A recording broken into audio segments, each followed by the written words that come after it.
तो दोस्तों, अगर आपने भी बैंगन के पौधे लगाए हैं तो इसमें अभी फ्रूट और फल आ रहे हैं। तो आज मैं जो दिखाने वाली हूँ वो काम करना ज़रूरी होता है, क्योंकि अगर आप वो नहीं डालेंगे फर्टिलाइज़र तो फिर उसमें बैंगन अच्छे से नहीं आ पाएंगे।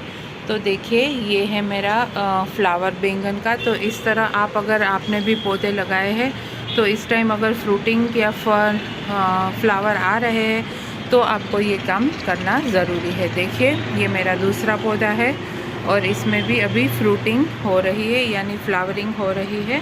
तो फ्लावरिंग होने के बाद ही इसमें फ्रूट बनेगा।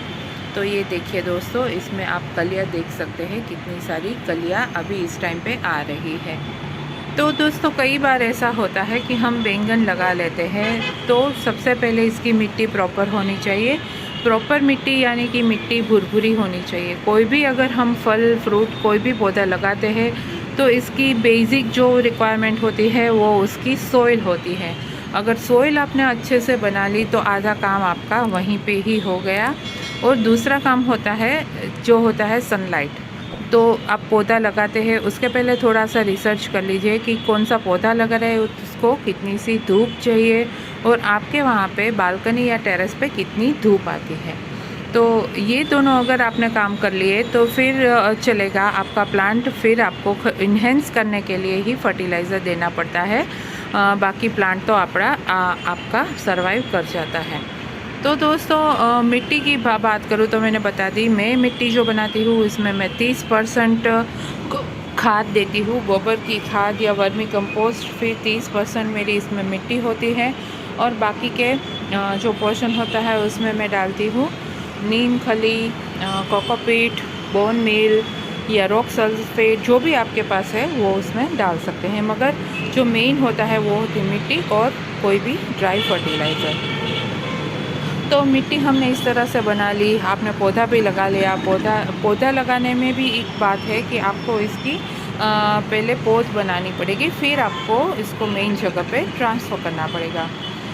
और उसके बाद आपको प्रॉपर पॉट की साइज़ चुननी पड़ेगी, यानी कि इतना बड़ा पॉट तो चाहिए ही चाहिए। पॉट आप कम से कम 12 इंच का तो ले ही, इससे कम लेंगे तो अच्छी तरह से इतने बड़े पौधे नहीं बनेंगे, फिर फ्रूटिंग भी कम होगी। तो ज़रूरी बात होती है सबसे पहले तो आप मिट्टी, धूप, पॉट की साइज़, फिर बाद में फर्टिलाइज़र और कब कब फर्टिलाइज़र देना है, ये सब आपको ध्यान रखना है। और दोस्तों, ये सब भी आपने कर लिया, फिर भी आपको लगता है कि आपके यहाँ फ्लावरिंग टिकती नहीं है, यानी कि फ्लावरिंग तो इस तरह से हो रही है मगर जो फूल है वो फल में कन्वर्ट नहीं होता।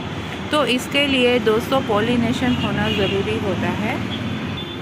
आप कई सारे वीडियो में देखते हैं कि देखिए कितने फल आ गए, कि देखिए ये हो गया, देखिए ये हो गया, वो हो गया, मगर ऐसा नहीं है। उसके अंदर काफ़ी सारे ऐसे पॉइंट्स हैं जो आपको पता नहीं है और आपको लगता है कि इजी है, मैं भी लगा लेती हूँ, बाद में फ्रूटिंग नहीं होती तो आपको दुख होता है।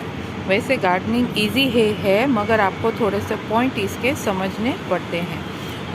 जैसे कि ये फ्लावरिंग हो रहा है तो मेरे यहाँ इतने पॉलिनेटर्स नहीं आते।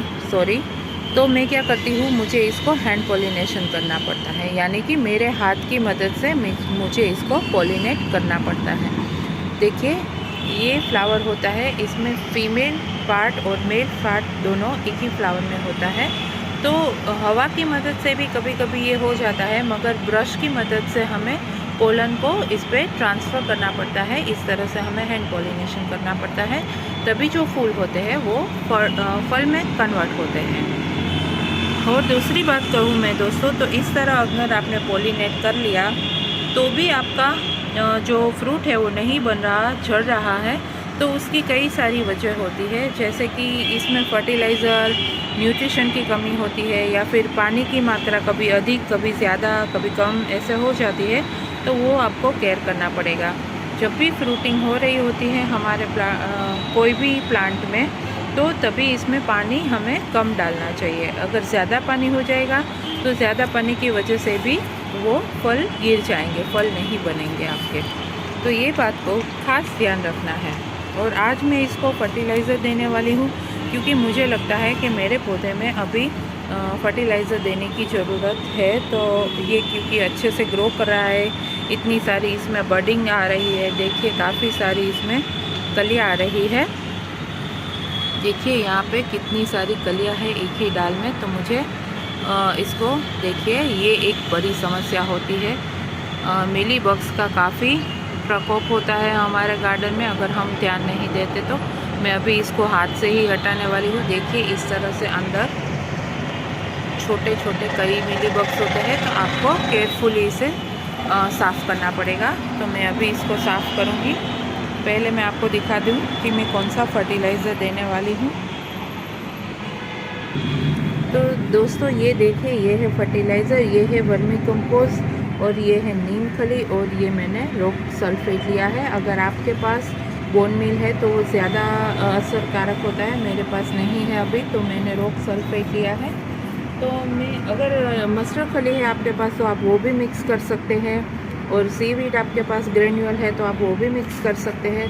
तो जो भी फर्टिलाइज़र आपके पास होता है, ये थोड़ी मात्रा में मिक्स करके अच्छे से आपको देना होगा अपने प्लांट को, तो उसको सारे न्यूट्रिशंस मिल जाएंगे। और ये सब आपको महीने में एक बार या 15 दिन में एक बार आप ये दे सकते हैं। और बीच बीच में आपके घर से जो भी लिक्विड फर्टिलाइज़र निकलता है, इस पर मैंने काफ़ी सारे वीडियो बनाए हैं कि कौन कौन से फर्टिलाइज़र हम घर से निकलते हुए दे सकते हैं। तो आप वो देख सकते हैं और अपने प्लांट को दे सकते हैं। मगर ये जो हम फर्टिलाइज़र बनाएंगे या बना रहे हैं, उसको हम महीने में एक बार या 15 दिन में एक बार अच्छे से दे देंगे। तो चलिए देते हैं अपने प्लांट को। देखिए ये है मेरे बैंगन का प्लांट। तो सबसे पहले आपको इसमें अच्छे से गुड़ाई कर लेनी है। देखिए ये थोड़ा सा गीला ही है अभी। तो दोस्तों अगर सूखी मिट्टी है आपकी तो इसमें फर्टिलाइज़र देने के बाद आपको तुरंत ही इसमें पानी देना पड़ेगा। मगर ये मेरी गीली सी मिट्टी है तो मैं इसमें अभी पानी नहीं दूंगी। तो देखिए इसमें काफ़ी वर्मी कंपोस्ट डाला है, तो वर्मी भी आपको दिखाई देंगी। तो मैं अभी इसको देने वाली हूँ। तो कितना देना है दोस्तों, एक मुट्ठी भर के आपको इतना जो है वो आपको इसको दे देना है इस तरह से, और अच्छे से फिर मिक्स कर लेना है, ताकि हर तरफ से हर जगह पे वर्मी कंपोस्ट का जो हमने फर्टिलाइज़र दिया है वो अच्छे से मिल जाए। तो बस दोस्तों आपको इस तरह से आपके बैंगन के प्लांट में देना है, और देखिएगा थोड़े ही दिन में आपको इसको रिज़ल्ट मिलेगा और आपको काफ़ी सारे बैंगन मिलेंगे अपने घर से ही, जिसको आप ऑर्गेनिक खा सकते हैं, और ऑर्गेनिक वेजिटेबल्स आपके घर से ही निकलने वाली हैं। तो दोस्तों वीडियो थोड़ा लंबा हो गया है, सॉरी, मगर इन्फॉर्मेशन जो दे वो करेक्ट देना चाहिए। आधा अधूरा इन्फॉर्मेशन कोई काम का नहीं होता है। तो आप वीडियो को पूरा देखते रहिए, क्योंकि स्किप कर देंगे तो फिर इन्फॉर्मेशन भी स्किप हो जाएगी। तो चलिए बाय, टेक केयर। वीडियो अच्छा लगा तो सब्सक्राइब करना मत भूलिएगा और नोटिफिकेशन बेल भी ऑन कर लीजिएगा। चलिए बाय, मिलते हैं नेक्स्ट वीडियो में नए टॉपिक के साथ।